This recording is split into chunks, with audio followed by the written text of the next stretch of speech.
Welcome to A Date with Darkness podcast, where I will be discussing the impact of hurtful and abusive relationships and how to overcome them so that you can move through your pain and get to the kind of healthy relationships you want, need, and deserve. I'm Dr. Natalie Jones. I'm a licensed psychotherapist based in California.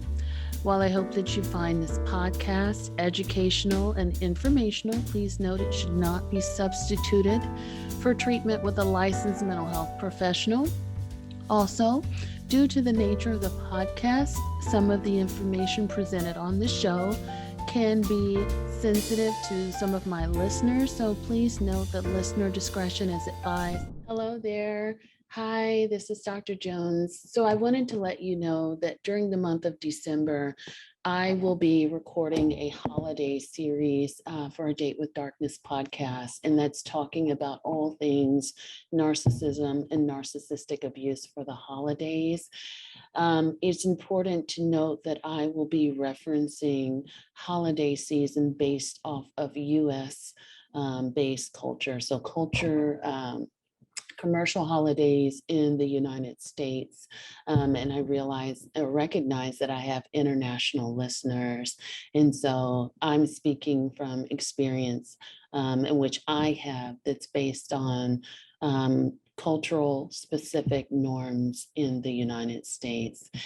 And as always, I want to wish you guys happy holidays and thank you so much for listening.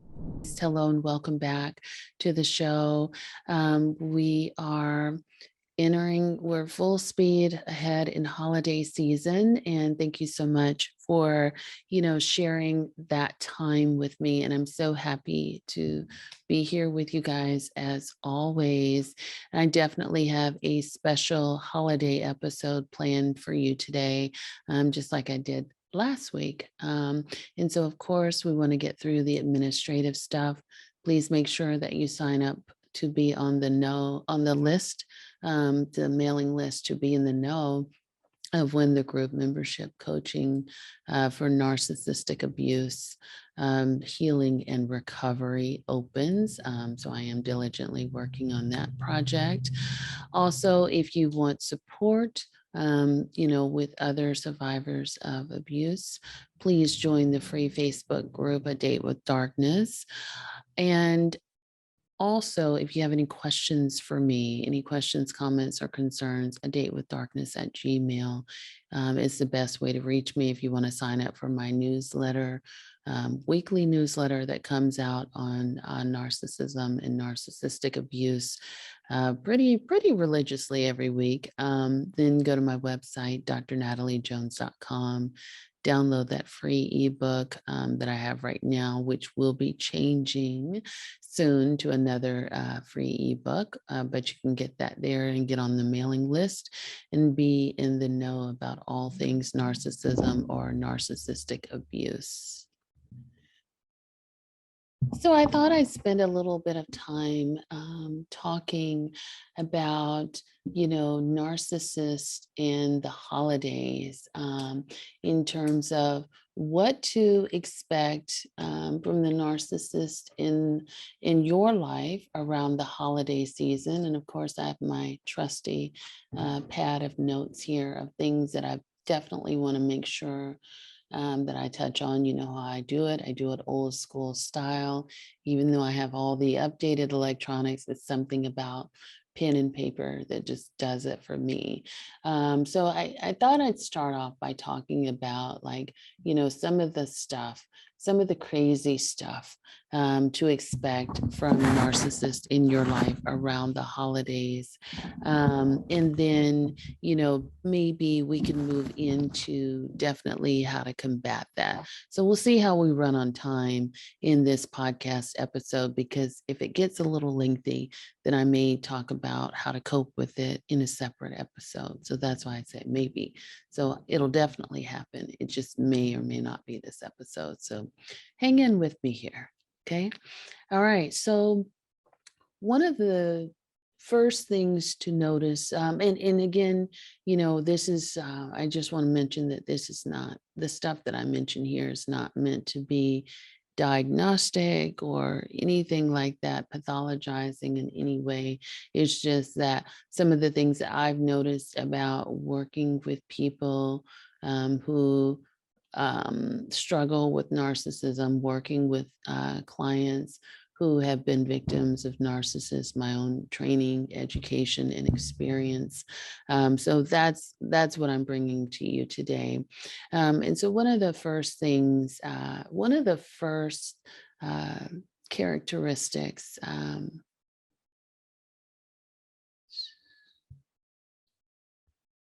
So one of the things that may happen with the narcissist in your life is that they pull, around the holidays, is that they pull disappearing acts. And this could show up in a variety of ways. And the disappearing acts means that they're basically ghosting you. They cannot be reached. They're out of contact. They left suddenly with no explanation for an undisclosed amount of time. And it may actually start prior to the holidays, meaning that it may start the day or two or a week or two prior to, and then they may mysteriously show up and provide some sort of lame excuse after the holiday. So here's a rundown of how the disappearing acts may occur. They may, just be gone and not really offer anything.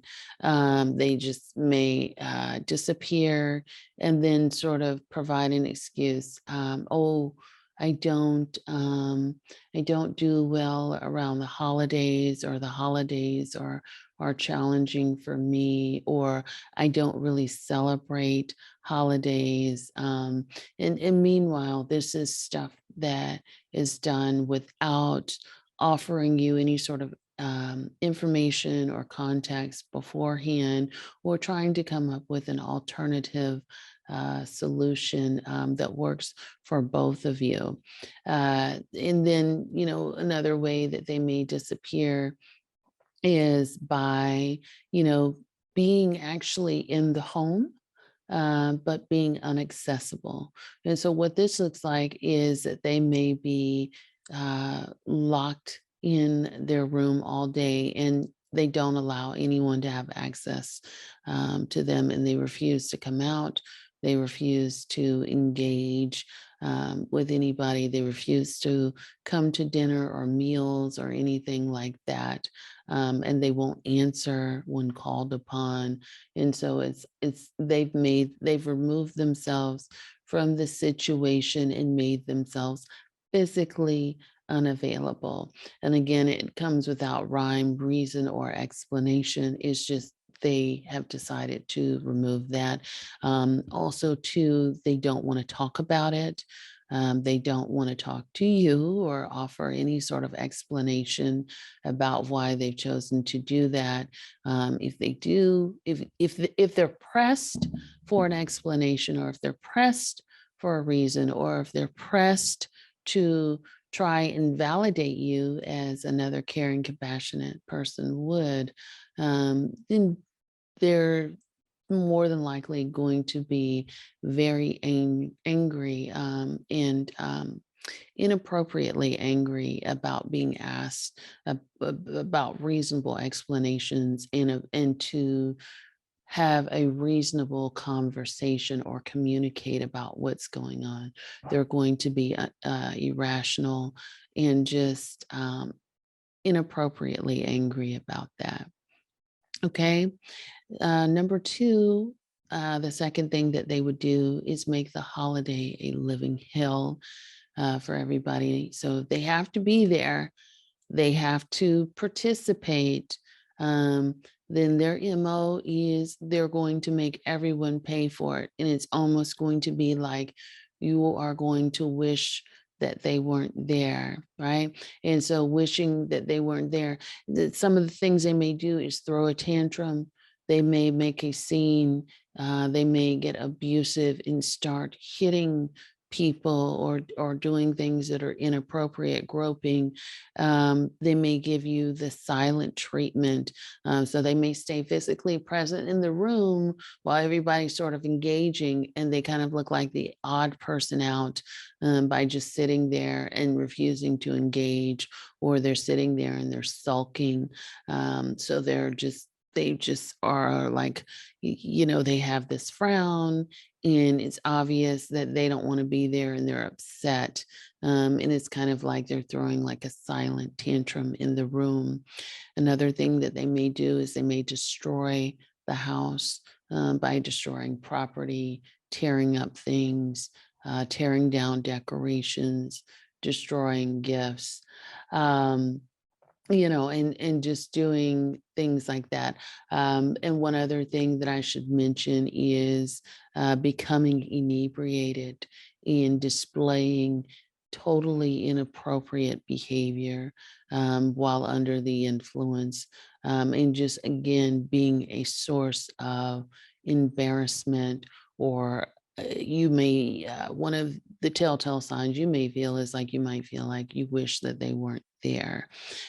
So because they're just screwing it up for everybody, and they're intentionally doing it.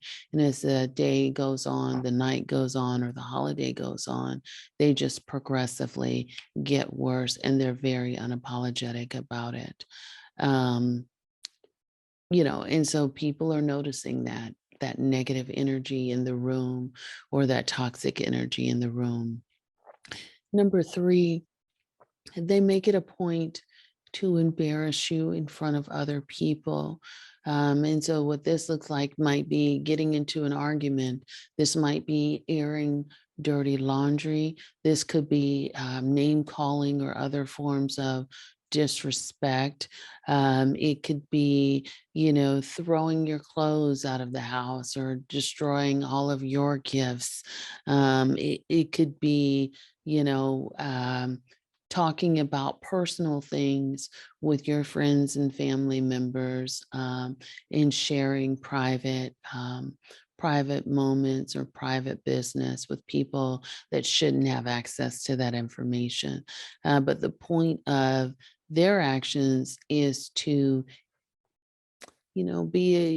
totally disregard you, embarrass you in front of other people. They may talk up down about you and degrade you. So if they're a parent, they may make degrading comments about performance in school, what kind of child you were, and how unappreciative you are, and just make it a point to really just sort of drag you through the mud in front of everybody. And it's totally inappropriate. There may actually be also two, what I like to call one-upsmanship. So they may do comparisons of you to somebody else.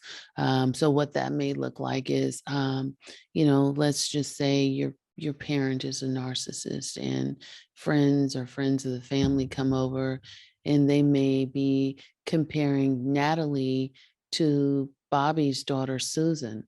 Susan is a straight A student. Susan is doing everything right. Why can't Natalie do everything like Susan? I wish I had a daughter like Susan. Susan makes things much more pleasant. And so, just again, doing that sort of one-upsmanship, and that also may come across as, a parent being jealous of their child, or being jealous and just just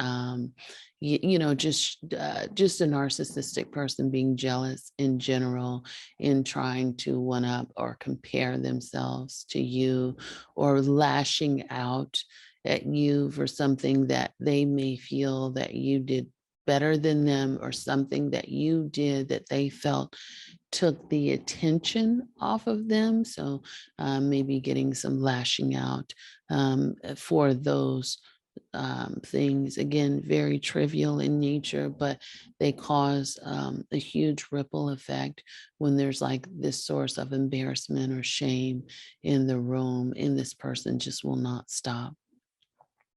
Number four, an old school term that I call it is Indian giving. I don't know if they do that, if they call it that anymore, but Indian giving is essentially giving someone a gift and then, making a huge deal uh, or a huge point to take the gift back.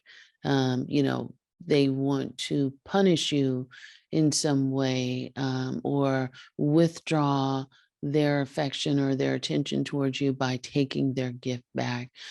So, a method of acting out is, they want to hurt you and they want to make you remember this. So, they may give you an elaborate gift and as a token of appreciation or affection, especially if it's something that they do a in front of other people or in front of a crowd of people. And then behind closed doors, they may pick an argument, pick a fight, and oh, I want my gift back. So that's kind of how that looks. And keep the gift, or then try to punish you even further by saying that they donated it or regifted it to somebody else. And so the whole point of doing that is to make you pay for whatever thing it was that they felt slighted on, or whatever they thought that they wanted to teach you a lesson because they felt disrespected in some way. So they wanted to get you back, so to speak. Um, Four, I kind of mentioned this one a little bit, but it's kind of like refusing to participate in the festivities or help. So again, they may be in the house, be in the vicinity. They're just kind of on their phone. They're in the room, in the bed, or they are, outside doing something else, and they're there. They're present in the vicinity, but they want to make it known that they're not helping. They are not happy about what's going on right now.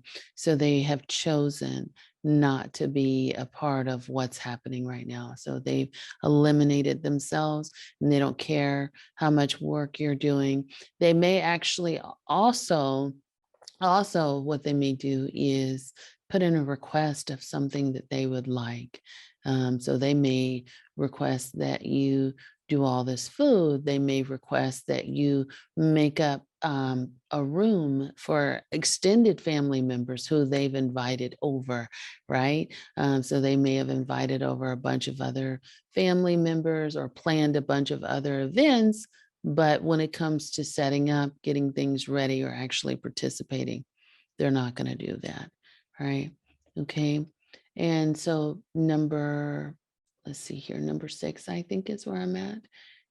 Refusing to open gifts or being openly degrading of the gifts that you've given them. And so what this looks like is, especially with Christmas, Americanized, commercialized holiday, the tradition, of course, is gift giving. And it could be a situation where, we're all sitting around, we're all by the Christmas tree, we're doing the traditional thing where everyone is opening gifts. They're opening gifts, they're talking about their gifts and, demonstrating gifts and taking pictures and things like that. And this person stands out because they, one, refused to open their gifts. So they may just kind of be looking at everyone. They may make it a point to say that they don't want to open their gifts, or they may degrade gifts. They may open them and say, this is stupid, or this is the worst gift I've gotten. Or they may open the gift and directly re-gift it to somebody right in front of you, knowing that the impact is very hurtful. And so that's, putting down the gift or putting down the person that gave the gift by openly degrading it, or, minimizing that person's efforts in an attempt to dig deep and hurt them. Okay. All right. So um, they may also give a degrading gift or downgrade, the gifts that they give you. So what do I mean by that? So what I mean by that is they may give a gift that's low in caliber, especially if the two of you already have an established pattern of gift giving. So this is who I'm speaking to. If you two have an established pattern of gift giving, we normally give each other this. We normally spend X, Y, and Z amount of money on our gifts. And so what this person may do is they may significantly downgrade a gift. So I have an example of this. There was, for an example, like, okay, let's say that you and a friend have a habit of exchanging, I will say a nominal amount, 40 or 50 bucks, $40 or $50 gifts. Um, and, this person may be feeling a certain kind of way towards you. Maybe you guys had an altercation a couple of days ago.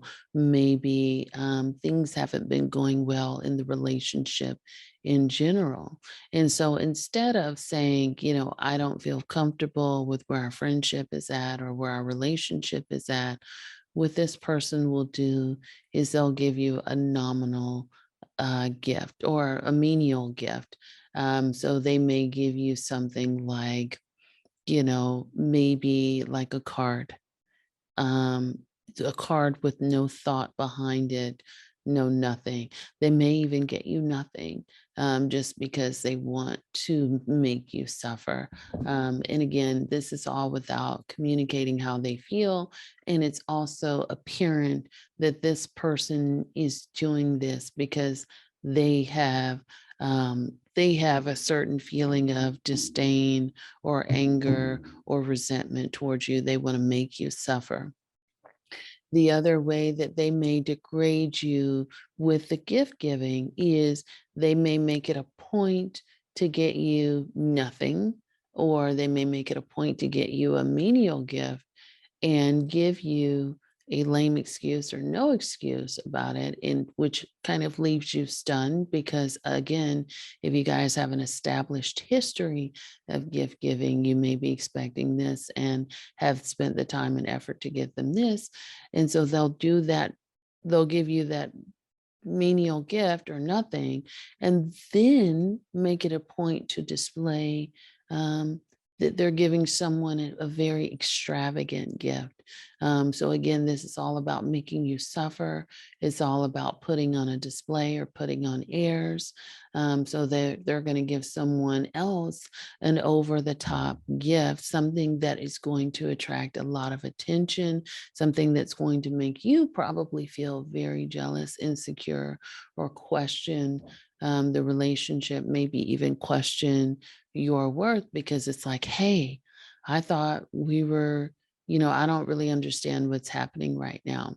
And so that sort of that attention, and again, the attention is also still focused back on them, because now when they're doing, again, this one-upsmanship again, they get all of this positive attention and they make it known publicly and personally how they're feeling about you through this act. Okay. All right. So, um, and so number 7, I think I'm on number 7. I might be at number 8 now. Okay. So refusing to celebrate you, but having a great time elsewhere. So again, refusing to celebrate the holiday with you, but having a great time elsewhere. So this is similar to the disappearing act, but there's an extra layer to this sort of disappearing act. So what happens is this person may give you, again, they may not give you any sort of reason. They may give you a BS reason why they can't spend the holiday with you. And instead of them, what they tend to do is it's like a lame excuse if they give anything, right? And it could be an excuse like, oh, the holidays are challenging for me. And I'm not saying that that's a lame excuse, because there are quite a few people that have challenges with holidays. I'm just explaining to you how it may work with a narcissist in your life. They're telling you that they may have a challenging time during the holiday. Meanwhile, what may tend to happen is you might see them on social media, or they may have someone else may be telling you about how, they either threw a party, or they came to a party or some other big celebratory event, and you could see or you've heard how they were having the time of their life. That excuse, hey, the holidays are challenging for me, or I have a really difficult time with the holidays, it's out the window. It doesn't even apply here. This person is like night and day. They're like the life of the party here. They're taking pictures, they're eating food. There's no evidence of any sort of sadness or difficulties here. So it's a complete and blatant lie. And this person is living a double life. Right. And also to how this may, it may show up in another way too, is that they may cancel plans with you, right? And, do celebrate elsewhere. And if you make plans to celebrate elsewhere, then they unleash a fiery rage upon you for wanting to, enjoy your holiday and have a good time, and they treat you almost like you have betrayed them, or you're a traitor in some way, and that they kind of want to make you suffer, for, not staying at home and suffering in silence when they canceled on you. And so there may be backlash from that as well, if they saw that, oh, I've canceled or I didn't show up, and you had the audacity to go somewhere and have a good time and enjoy your holiday. So they, the ultimate goal is to make you pay and lash out back at you for that. Okay. Very tit for tat there. Um, so not acknowledging you at all. So, the person could either, spend time with you on the holidays. They can, they can have dinner with you, but they're not really acknowledging you. They're kind of going through the motions. They'll eat your food, they'll stay there, but they're not really acknowledging you as a special person in their lives. And this becomes apparent when they again spend time acknowledging everybody else in the room, but it's almost like they skip you intentionally, and they acknowledge everybody else in the room for bringing food, or for chipping in, or for, being a person that's a good person to have a great time with. But you, they have nothing to say to or about you, no good stuff to say. And it's almost like you're not even there, or you don't exist. And so that's, and there's other ways in which people can, you know, parents who have strong narcissistic traits cannot acknowledge you. Uh, Other ways in which this can show up is through narcissistic parents and children, where a parent acknowledge, um, may not acknowledge their biological child at all, but may spend time, with another family of children that they aren't even the biological parent of, or, even just maybe even other children, or other families, or anything like that. So they may celebrate with other people, but not be acknowledging their own family. So just kind of cutting you out altogether, like you don't exist, and having a great time while doing it. Um, the last point I want to make is, stealing and selling gifts, or gift money to support addiction. So, um, usually when someone is struggling with addiction, they become very self centered and very narcissistic. And it doesn't mean that they have narcissistic personality disorder. I'm just saying that by default, feeding your addiction and doing whatever you have to do to get your needs met, and even if it hurts other people, is a narcissistic trait. And so it's not uncommon, for people to steal gifts, steal gift money, to, you know, basically do what they need to do to support their addiction or habit. That could be gambling, that could be substances, that could be alcohol. But their need to feed their addiction is a priority over, family and gifts. So even for children and things like that. And so what that may look like is you, might wake up and have no gifts under the tree. You might, you and your partner might have made an agreement to do some holiday shopping and set aside some money in the budget to do holiday shopping for the kids. But then you go to try and do just that, and the money's gone. Okay, so I think that about does it for me tonight. And I hope you have enjoyed this little tidbit of list of narcissistic behavior around the holidays. And again, it's not all inclusive, but I just put in some heavy hitter characteristic traits that are likely to show up around the holidays. And, during the next episode, I'm definitely going to get more into how to manage yourself when this type of behavior shows up. And until next time, you guys take care of yourself, stay safe, and be well. Bye bye.